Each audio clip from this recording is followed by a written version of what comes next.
Watch this video or I'll hack your phone. Can't forget the love taps. And now it's crunch time. Wait, is this a 3D machine? Start from a physical. Wow, and it's slowly moving it. That's cool. Okay, it's not breaking it. Stop it! Wait, what's it doing? Wow, man, this is something. Well, with the gloves inside, it looks like professional. And we'll stick it in for round 2. Okay, now it's not breaking. Oh man, okay. We'll give it a good old brush, clean it up, and then glue it down.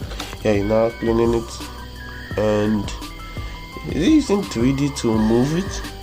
And there we go. Now we just put it in our specialized clamp to ensure